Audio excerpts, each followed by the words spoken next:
Capítulo 10. La puerta del mundo. Todos somos uno. ¿Qué es la risa? ¿Qué es el júbilo cuando el mundo siempre está ardiendo? Envueltos en la oscuridad, ¿por qué no buscáis la luz? Buda Sakyamuni. A la mañana siguiente, los habitantes de Jímaco se despertaron con mareos y fuertes dolores de cabeza. Era el último sábado de noviembre y en el interior del palacio hacía más frío que en el mundo exterior, donde el viento cortaba con su gelidez cuanto encontraba a su paso, desde las nubes blancas hasta las hojas de los plataneros de las ramblas. Madre fue la primera en percibir la adversidad.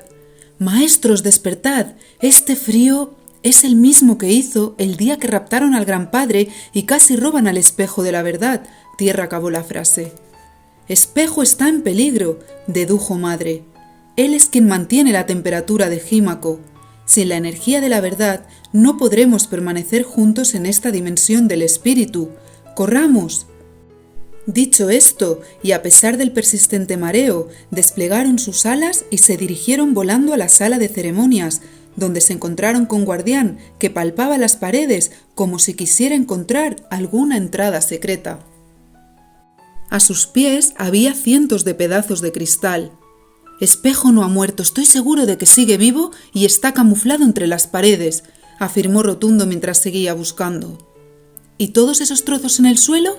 Compasión no tenía tan claro que Espejo estuviera en otro lugar que no fuera el frío suelo de palacio hecho añicos para siempre, pues ni el poder del pensamiento ni ninguna magia conocida por ellos era tan poderosa como para devolver la vida al gran espejo de la verdad. Espejo es demasiado sabio, no se dejaría vencer con tanta facilidad. Sigamos buscando, si encontramos alguna señal de vida pediremos ayuda a los Coramor, animó Madre.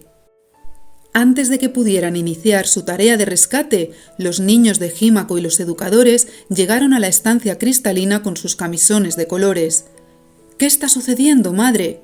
Ha vuelto el mismo frío del día en que la oscuridad nos separó de Padre y todos tenemos mareos y dolor de cabeza», dijo una de las educadoras que mecía en sus brazos a un bebé que había sido abandonado en una alcantarilla de Bogotá.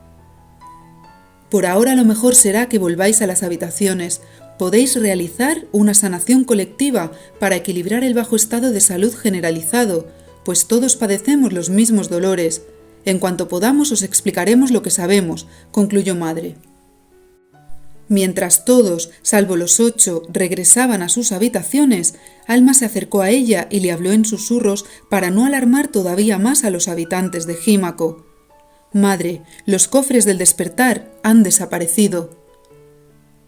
Los otros 7 compañeros asintieron a la vez que lidiaban con emociones de culpa y preocupación. Lo primero por no haberse dado cuenta del robo y lo segundo por los problemas que esto podría ocasionar en las siguientes puertas. «¿Estáis seguros?», preguntó Madre. «Sí, y creo que sé quién los tiene», anunció Amador con una tristeza en la mirada propia de cuando hablaba de su familia. «Encontraremos una solución. Ahora es prioritario dar con el espejo de la verdad». Tiempo apresuró la búsqueda. «Esos pedazos de cristal del suelo podrían ser un ardid de espejo. Algo me dice que puede estar camuflado», dijo Madre. Maestros y discípulos empezaron a palpar las paredes por si notaban alguna diferente a las demás, más caliente o más brillante. Sin su ayuda, el espejo de la verdad podría quedar atrapado para siempre en palacio, porque su fusión en las paredes heladas precisaba el calor de poderosas manos humanas para liberarse. A medida que pasaba el tiempo, además de aumentar el nerviosismo, los cabellos de Justo y Pacífico empezaron a cambiar. «Justo, se te está poniendo el pelo granate», advirtió Flora, que cada vez se interesaba más por el joven marroquí y no le quitaba ojo de encima. «Y Pacífico lo tiene de color gris», exclamó Fauna, que no se fijaba menos en el muchacho indio y en sus enormes ojos turquesa. «Recordad lo que os explicó Espejo durante la ceremonia del bautizo astral», los animó Evolución. «Sí, yo siento mucha rabia por lo que ha pasado», confesó Justo con las mandíbulas tensas. «Y yo una tristeza que me hace sentir débil», dijo Pacífico, que se notaba desorientado y bajo de energía. «La solución está en las palabras de Espejo», se apresuró a decir Amador. ¿Las recordáis? Pacífico velará porque el blanco no se torne gris, pues simbolizaría tristeza y falta de poder. La paz nace de la alegría de vivir, recitó Alma. Recordad siempre que el poder del amor forma parte de vuestro ser, completó Dulce. Justo velará porque el rojo no se torne oscuro, pues simbolizaría ira y violencia, dijo Solidario. La auténtica justicia es sosegada y pacífica, finalizó el joven indio, asombrado por la forma en que las frases de Espejo se habían grabado en la memoria de todos. Sin mediar una palabra más, los dos jóvenes se sentaron para meditar concentrados en el poder del amor y en la sabiduría de la vida, mientras los demás observaban cómo se iban restableciendo los colores blanco y rojo de sus cabellos. Después de aquel episodio, los 8 afianzaron el modo de recuperar el equilibrio en caso de que el pelo les cambiara de color, como reflejo de un estado emocional turbulento. Guardián seguía palpando las paredes en busca de Espejo, el compañero fiel que lo ayudaba a custodiar el palacio de cristal. «Puede que Espejo haya muerto», dijo Dulce cogiendo un trozo de cristal del suelo. «Tal vez sí sea él y no queremos creerlo», añadió Flora mientras observaba, en otro pedazo de cristal, el trasluz de los tenues rayos de sol que entraban por las cristaleras arqueadas de la sala. «No, no puede ser», gritó Guardián. «Un momento», coincidieron Alma y Amador. «¿Estás viendo y pensando lo mismo que yo?», preguntó él a su amiga. Ella asintió y los demás les leyeron el pensamiento. Entonces todos se pusieron a apartar los cristales del suelo, como habían hecho Dulce y Flora sin darse cuenta. Bajo aquel espejo hecho añicos brillaba una luz desvanecida pero perceptible. Era el auténtico espejo. La Gran Madre explicó a los Coramor que necesitaban su ayuda para extraerlo del subsuelo lo antes posible. La última vez que Espejo se camufló para despistar a los secuestradores de padre, a madre y a los maestros, les resultó muy difícil sacarlo de allí. Ahora, unidos, lo lograrían antes. Todos apoyaron sus manos calientes sobre el suelo congelado de cristal donde se hallaba la luz. En unos pocos segundos, gracias a la unión energética, Espejo salió de las profundidades de palacio como si resurgiera de arenas movedizas de cristal. «¿Qué ha sucedido, Espejo?», preguntó Madre. «¿Por qué nos encontramos en este estado?». La pregunta procedía de Equilibrio, pues incluso él estaba mareado. «¿Y dónde están los cofres del despertar?», preguntó Amador. El cristal no contestaba. Madre lo tocó. Estaba helado porque había parado sus constantes energéticas para pasar desapercibido ante la oscura Trinidad. El maestro Equilibrio creó una bola de energía entre sus manos y la dirigió hacia Espejo sin tocarlo, esperando que la luz lo despertara de aquel letargo. Los muchachos estaban entre preocupados y maravillados.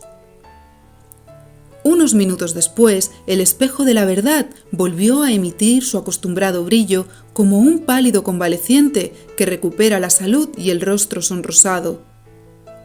También restableció la temperatura de Jímaco y a continuación habló. Esta noche, la oscura Trinidad ha utilizado el incienso de los sueños para dormir a los habitantes de palacio. Su objetivo ya cumplido era robar los cofres del despertar para evitar que los Coramor superen las puertas de la sabiduría y aumenten así su poder para el reencuentro con Padre. Con la intención de que no avisara del peligro, pues el incienso de los sueños solo tiene efecto en los seres humanos, quisieron destruirme, y así creyeron lograrlo con el falso espejo que creé. Para tratar los efectos del incienso de los sueños, los mareos y dolores de cabeza, la sanación energética colectiva es el mejor remedio. Veo que los educadores y educadoras la están aplicando, por lo que en pocas horas volveréis a sentiros bien. En cuanto al modo de recuperar los cofres del despertar, no puedo revelaros ninguna información. Este contratiempo forma parte de la profecía y de vuestro entrenamiento. Tan solo puedo deciros que si prestáis atención y seguís las pistas y señales, podréis recuperar los cofres en la puerta del mundo. Concentraos en las clases y confiad en vuestra intuición. Dicho esto, el espejo de la verdad apagó su destello dorado y volvió a su color opaco habitual. ¿Cómo se hacen las sanaciones energéticas?, preguntó Flora, que las había experimentado gracias a la energía sanadora de las aulas, pero que no acababa de entender cómo funcionaban. Lo sabréis a su debido tiempo, sonrió Madre. Los muchachos se sentían desconcertados e inquietos al ver hasta qué punto estaba dispuesta a llegar la oscura Trinidad. Aquellos seres, obcecados en su perspectiva de la realidad y en acabar con espejo, aún no se habían dado cuenta de que en el fondo temían que la verdad fuera indestructible y que tarde o temprano tuvieran que afrontarla. El primer día de diciembre, un frío lunes que amaneció con media España nevada, los 8 Coramor empezaron las clases en el aula del mundo. Querían recuperar los cofres del despertar cuanto antes. El maestro, de apariencia afable y formas rechonchas, solía tener los ojos muy abiertos, igual que los oídos y demás sentidos, para estar perceptivo a lo que pasaba en el mundo. Sus ojos abombados, rodeados de cabello azul, parecían 2 paraguas desplegados en pleno día de lluvia. ¿Sabéis por qué estoy aquí?, fue su primera pregunta al inicio de la clase. Nadie se aventuró a dar una respuesta. Pues porque, como dijo una vez Einstein, para mí la palabra progreso no tiene ningún sentido mientras haya niños infelices. Y en esto incluyo al niño interior de todos los seres humanos, explicó con la expresión tranquila y bonachona que lo caracterizaba. Por eso estoy aquí, por mi amor a los niños y al mundo. ¿A dónde os gustaría viajar?, preguntó de repente. A mí me encantaría regresar a Bombay, aunque solo fuera un momento, contestó Pacífico al segundo. Como sabéis, hace poco ha habido atentados terroristas en Colaba, el centro turístico de la ciudad, recordó Mundo. Sabremos cuidar de nosotros, maestro. Estoy deseando volver a ver a mi amiga Dara, saber si está bien. Con aquellas palabras de Pacífico, Fauna sintió que se iba a desplomar. Fauna, se te está oscureciendo el pelo, le susurró su hermana. La muchacha no quería ponerse en evidencia delante de Pacífico, por lo que se levantó del pupitre y salió corriendo del aula. Los alumnos no entendían qué había pasado, y Flora se guardó bien de desvelar las emociones de su hermana y su color de pelo. Mientras Mundo iba en busca de su alumna, los demás se limitaron a observar el aula en silencio. Había 9 pupitres circulares y las paredes estaban repletas de fotografías en movimiento de diversos lugares del mundo, que iban cambiando de forma aleatoria. El maestro halló a Fauna con el cabello azul marino escondida tras el espejo de la verdad. Lo que ella no sabía era que espejo mostraba la transparencia de todo y de todos siempre que fuese menester, así que para Mundo fue fácil encontrarla. «Fauna, ¿qué sucede?», le preguntó poniendo una mano sobre su cabeza. «No te lo puedo decir, Mundo, me da muchísima vergüenza. Voy a meditar para volver al equilibrio y recuperar mi color de pelo», se ruborizó ella. «Muy bien, entonces recuerda las palabras que te dirigió Espejo el día del bautizo. Te espero en el aula. Vuelve pronto, ¿de acuerdo?». Mundo se marchó dejando que reflexionara por sí misma. Las palabras de Espejo, claro. Velaré porque el azul no se torne oscuro, pues simbolizaría control y posesión. Las relaciones de amor se basan en la verdadera libertad, recordó Fauna. Tal vez los celos hacia aquella chica, Dara, revelaban la necesidad de querer a Pacífico para ella sola. No estaba segura, pues era la primera vez que sentía esas emociones. Era un nuevo hallazgo en su camino de autoconocimiento. Fuese lo que fuese, Fauna se sentó en posición de loto y meditó concentrada en el sentimiento de libertad. Le llevó un tiempo, pero poco a poco su cabello volvió a ser el de siempre, al menos el de siempre desde su llegada a Jímaco. Así que volvió al aula, donde las paredes habían cambiado sus variadas fotografías de regiones y personas de todo el mundo por imágenes de la India. Dara tiene lepra, oyó decir a Pacífico, que se quedó mirándola cuando entró en el aula. A todos les costó asimilar que la amiga de Pacífico padeciera aquella enfermedad.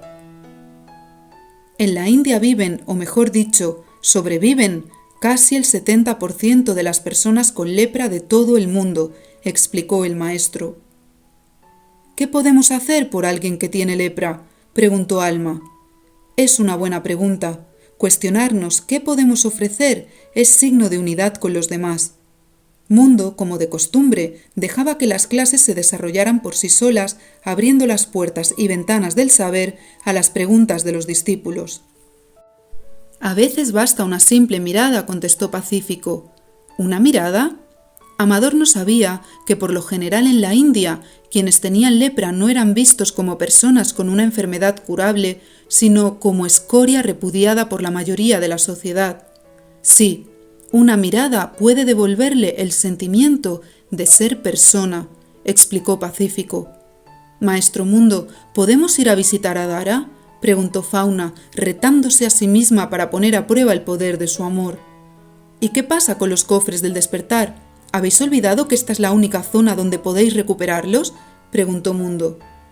Todos queremos conocer a Dara, dijo Alma con sutileza. Además, la intuición me dice que las semillas de la consciencia están allí donde nos lleva nuestro verdadero destino, añadió Amador. Entonces no se hable más, atajó Mundo. Pacífico, tú que conoces Bombay, guía a tus compañeros entre las fotografías de la pared. Atravesad la imagen adecuada con el poder de la intención y regresad cuando lo consideréis oportuno. Recordad que el tiempo que paséis más allá de las paredes es un tiempo que también transcurre en Jímaco. No vayáis a pasaros 3 meses de vacaciones en Bombay, bromeó el maestro. ¿Y podremos volver con el poder del pensamiento?, preguntó Dulce. No exactamente. Y ahora, si me disculpáis, yo también me voy a hacer un viajecito por la India. Nos veremos allí.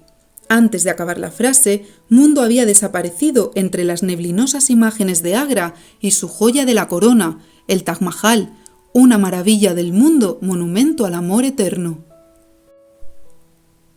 ¿A qué esperamos? ¡Vámonos! Pacífico guió a sus compañeros hacia una fotografía de Dharavi, la zona de chabolas más extensa de Asia y la segunda más grande del mundo después de las favelas de Río de Janeiro.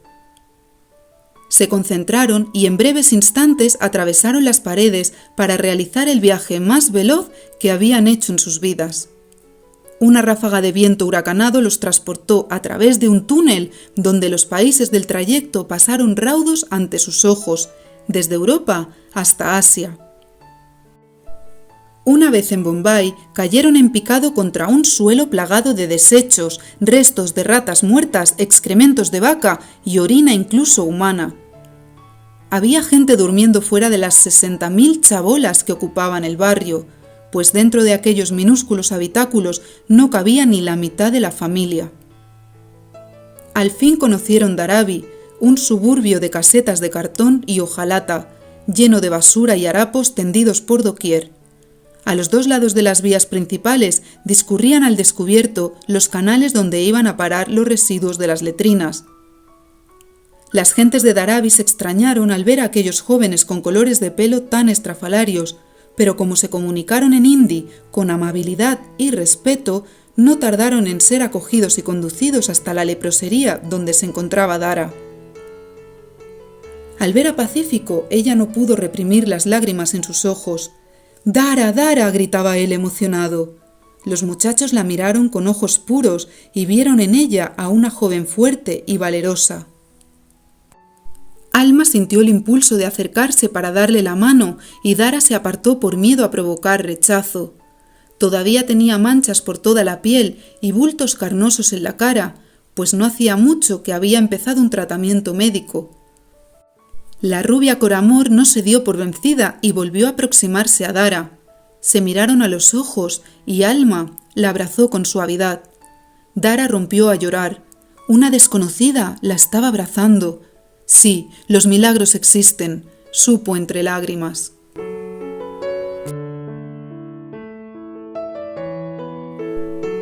El maestro Mundo había explicado a los alumnos y alumnas: para la medicina convencional, la lepra es una enfermedad curable que se transmite por el aire y en la que para contagiarse hace falta un contacto cercano y directo con los afectados. Diferentes formas de medicina holística ancestral y moderna que tendrán mayor repercusión mundial en el futuro contemplan la salud de forma integral, más allá del cuerpo físico. Desde este punto de vista, la lepra puede darse cuando la persona se halla en un estado de desajuste energético relacionado con pensamientos y emociones conscientes o inconscientes que requieren equilibrio. El origen de la enfermedad radica en la desconexión con la salud innata al propio ser. Es común que las personas con lepra tengan un sistema de creencias de infravaloración personal, por el que sienten que no son importantes para los demás, que no tienen valor e incluso que son repugnantes. Unos pensamientos relacionados también con la mentalidad creada hacia los Dalits. Pronto sabréis más sobre ellos. Alma pensó que la lepra de Dara había empeorado como consecuencia de su miedo y su silencio, el mismo que mantenían la mayoría de afectados de las zonas de slums, los barrios de chabolas. La joven había ocultado la enfermedad todo el tiempo que le fue posible por miedo al rechazo de su familia y su comunidad. Cuando los síntomas fueron evidentes, Pacífico la convenció para que pidiera ayuda poco antes de ser rescatado y conducido a Jímaco. La pregunta que se hacían los muchachos era: ¿por qué callaban? ¿Por qué aquel silencio condenatorio?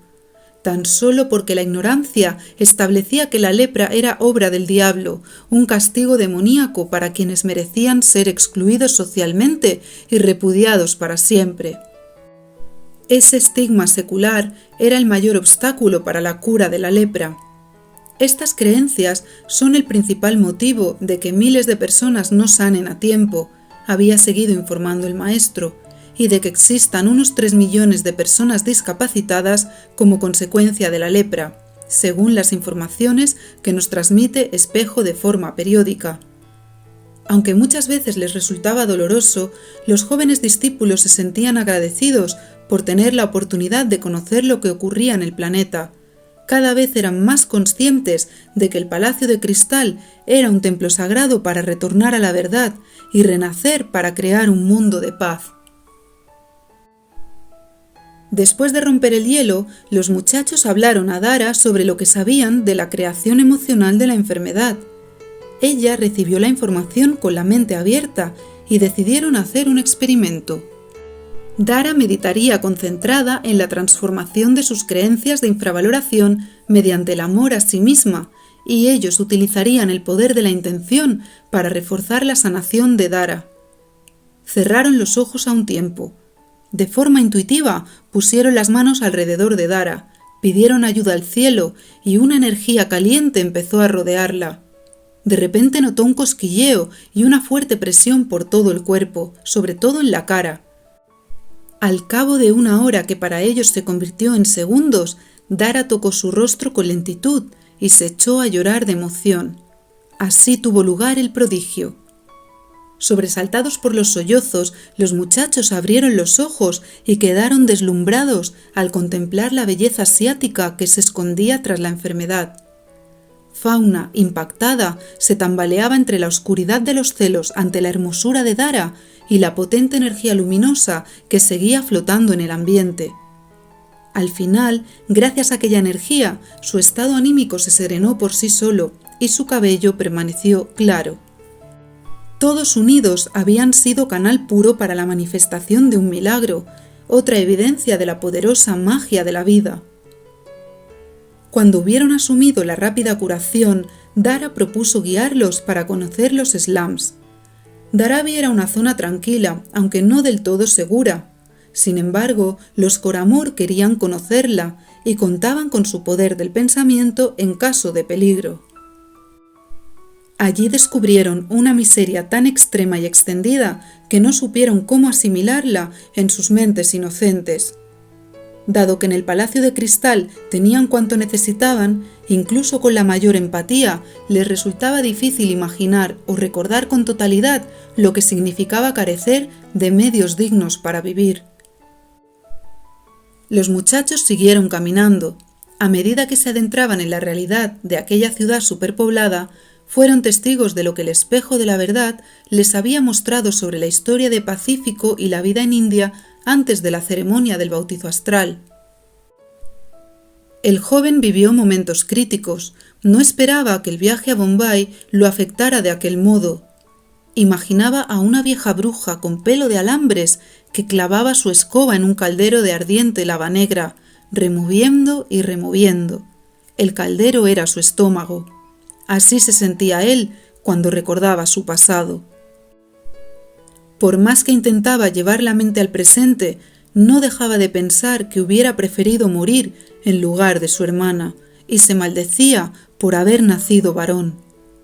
En su interior estaba librando una dura batalla, darse por vencido y dejarse arrastrar por el karma familiar, u honrar la vida y el destino de sus seres queridos y andar su propio camino.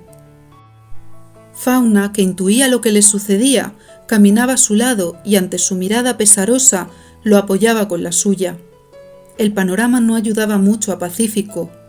Vieron a niños desarrapados que los mafiosos utilizaban como mendicantes. Escucharon historias de bebés asesinados al nacer por ser niñas para librar a la familia del pago de una dote cuando llegara el día de casarlas. Conocieron adolescentes de su edad cuyo día a día consistía en mendigar para llevar la colecta de rupias a padres que las gastaban en alcohol. Les explicaron que ser mujer era considerado una desgracia, hasta el punto que muchos padres no las contaban cuando alguien les preguntaba cuántos hijos tenían. Y volvieron a oír hablar de Kamatipura, un barrio de esclavitud sexual donde pequeñas criaturas morían por dentro, llorando en un eterno susurro, una prisión donde consideraban utópica la libertad, pues cuando alguien lograba salir de allí, la sociedad le consideraba un desecho humano, rechazado tanto por las enfermedades de transmisión sexual que portaba, como por la deshonra familiar que suponía. El pozo de historias estremecedoras se ahogaba en los ojos acuosos y oscuros de aquellas gentes. Tal vez en algún recóndito recoveco del alma en penumbra albergaban todavía fe y amor por la vida. Amor y fe, sí, detrás del dibujo perenne de sus sonrisas, en aquella ciudad plagada de vehículos, cuervos y viejas palmeras descoloridas. Antes de salir de Dharavi, los Coramor unieron su poder mental para abastecer de arroz las chabolas de la zona. Aparte de rupias, aquello era lo que más solían pedir las mujeres y los niños de la calle. En lugar de dárselo a los pequeños, pues eso fomentaba que los utilizaran como pedigüeños, hicieron aparecer los alimentos dentro de los slums. El abastecimiento solo garantizaría unos pocos días de dieta frugal. Seguía sin ser suficiente. Tan solo un cambio de conciencia global podía equilibrar la desigualdad, guiar a la población hacia el auténtico saber y conseguir que ésta alcanzara por sí misma una calidad de vida digna. ¿Por qué cuando se desperdician tantos alimentos en el mundo, muchos consideran el hambre la peor lacra de la humanidad? Les había preguntado una vez el maestro Mundo. Ante la brutal paradoja sobrevino un punzante silencio, tras el cual Alma, que aquel día no se atrevía a hablar en clase, pensó: porque algunas personas quieren comerse el mundo. ¿Qué quieres decir, Alma? El maestro le había leído la mente. Ella contestó con la mirada triste: que al mundo no hay que poseerlo ni dominarlo utilizando las leyes de los hombres, sino compartirlo y cuidarlo respetando las leyes de la naturaleza. En aquel viaje, los enviados de la luz reflexionaron sobre la importancia del despertar de la humanidad. Las preguntas se agolpaban en sus mentes. ¿Dónde están la inteligencia y el progreso en la única raza del planeta que se aniquila a sí misma? ¿Dónde está el sentido de la vida en quienes luchan a muerte por el enriquecimiento y el poder? ¿Qué se llevarán a la tumba quienes pisotean a sus semejantes mientras avanzan en dirección contraria al camino del corazón? Los 8 creían que la respuesta a la última pregunta era breve, porque a la tumba no se llevarían montañas de dinero, ni portadas de diarios, ni poder abusivo en nombre de la democracia, ni el disfrute de implantar el miedo, ni la bandera de una fama insustancial, ni el orgullo por la victoria en bélicas masacres humanas, ni el placer de alimentar la codicia de un ego enfermizo. No, ellos creían que quienes sembraban egoísmo y dolor tan solo se llevarían a la tumba la tormentosa imagen del mundo agonizante que contribuyeron a destruir. Aquello era lo que los aprendices pensaban entonces, pues todavía no sabían que la barbarie de la oscuridad devendría el gran motor del despertar. Alma buscaba el sentido a lo que le parecía una aberrante degeneración del ser humano, aunque en su ingenuidad no concebía ni hallaba respuesta a sus preguntas, y creía que de continuar así, el siguiente paso de la evolución sería la raza de los inhumanos. Observando a su alrededor y reflexionando, la joven Coramor pensó que la peor lacra de la humanidad no era solo el hambre. A 8.000 kilómetros de su ciudad natal, en el Bombay de las multitudes, Alma descubrió que en todas partes existía una oscura plaga intangible que había conocido muy bien en su pasada vida vacía. La soledad, que constreñía en especial a los llamados intocables, los Dalits, y también en Bombay, fuente de oro de la industria cinematográfica y pozo seco de los hambrientos, fue consciente de una realidad que le punzó el pecho. Peor que el hambre es la sed de amor. En Dharavi les habían contado que muchos niños intocables estaban marginados en la escuela incluso por algunos profesores, que los obligaban a sentarse en las últimas filas, en el suelo o fuera de clase.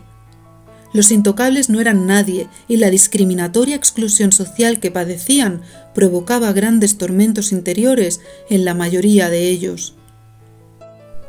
Pacífico, sorteando como pudo el vaivén emocional que lo acompañó durante toda la estancia en Bombay y cuya tristeza iba cambiando su color de pelo, explicó a sus compañeros que el sistema indio de castas clasificaba a las personas en diferentes grupos. Estas divisiones determinaban no solo el estatus social, sino también con quién debían casarse o no y qué trabajos podían realizar. Mira, Pacífico, con todo el respeto del mundo, no me entra en la cabeza eso que cuentas. Justo que había desconectado hacía rato de la explicación porque lo alteró al recordarle algunos ataques racistas que había recibido en el pasado, arrugó el entrecejo. Que si brahmanes, que si chatrias, que si blancos, que si negros, ¿es que no somos todos en esencia iguales? Eso, se sumó solidario. Claro que sí, solo os hablo de algunas creencias.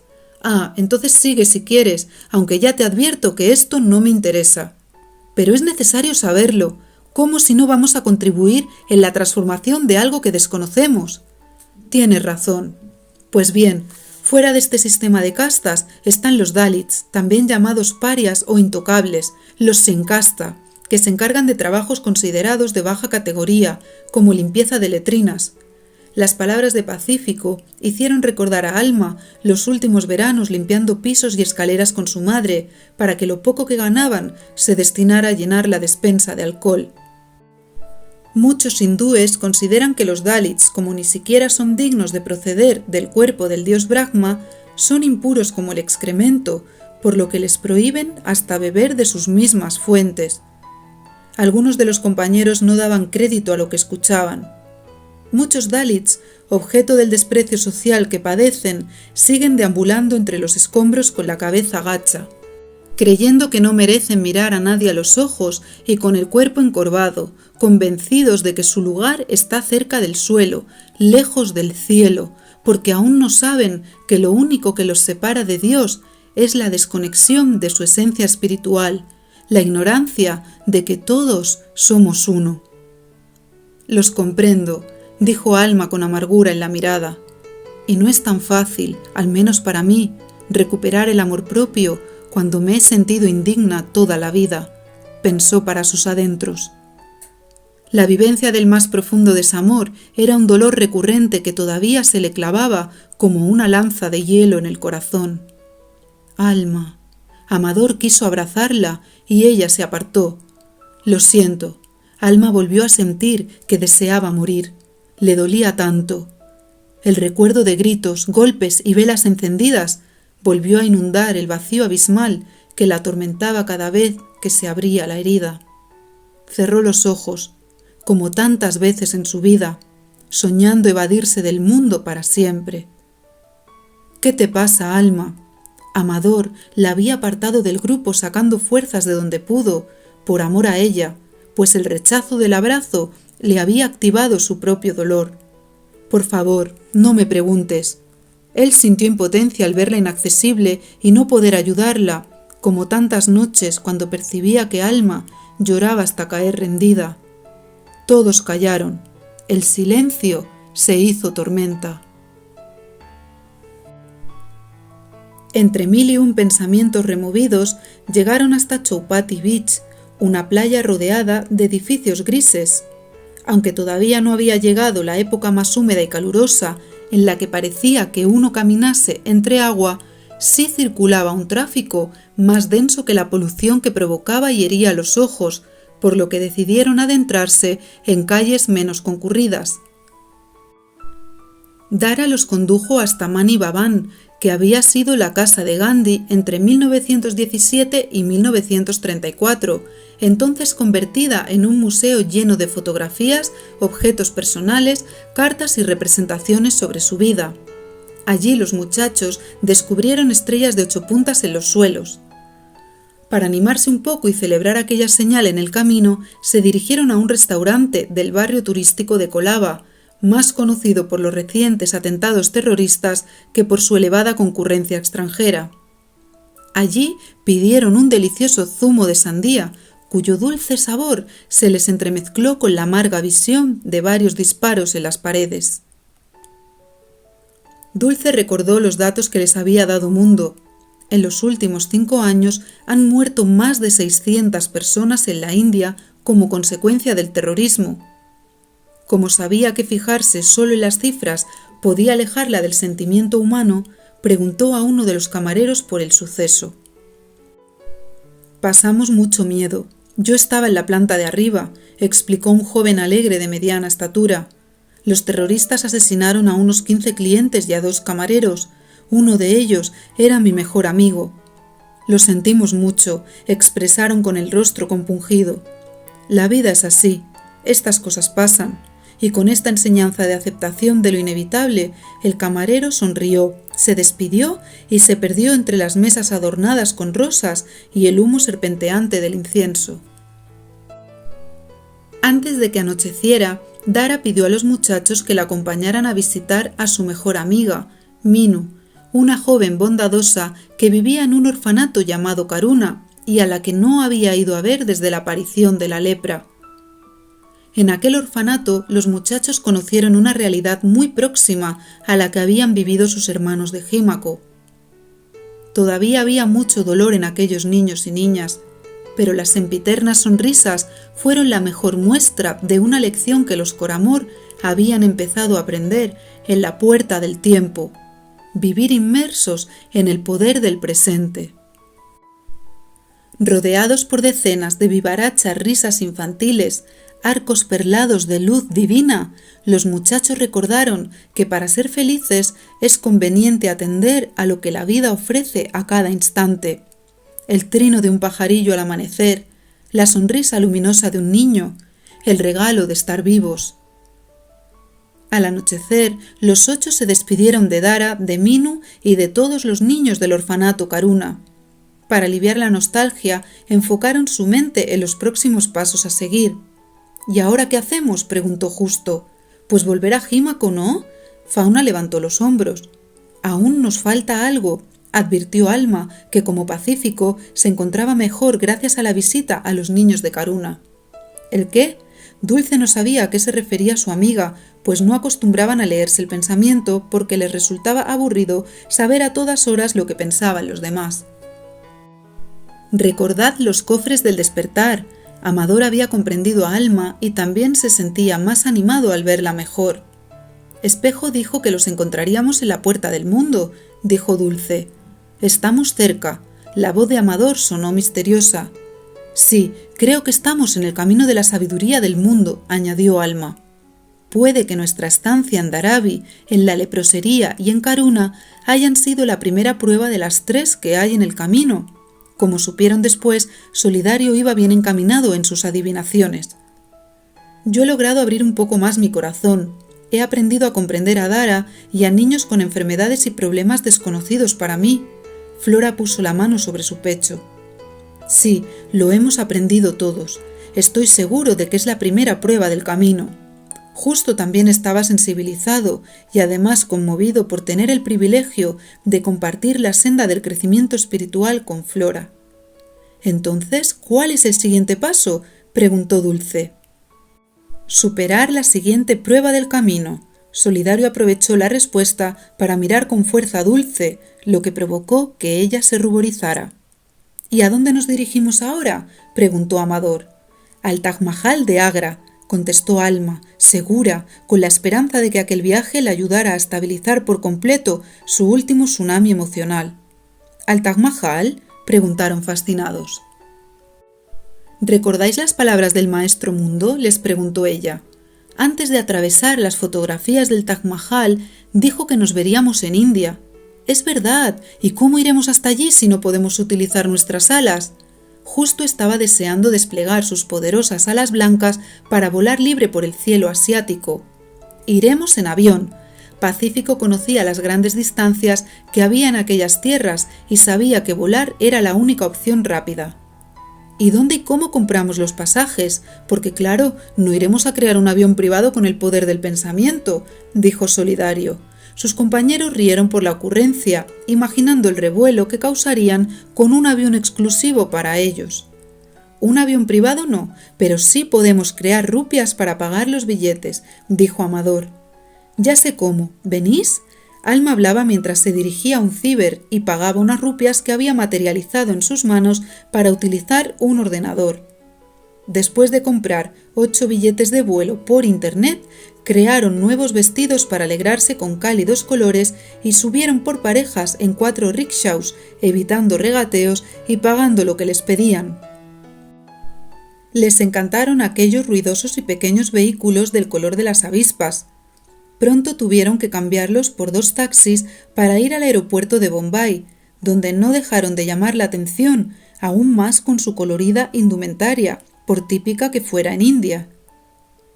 Desde que crearon los vestidos, los muchachos no podían pensar en nada que no fuera lo hermosas que estaban ellas con los saris, y así estuvieron, ensimismados en sus fantasías, hasta que anunciaron su vuelo y embarcaron.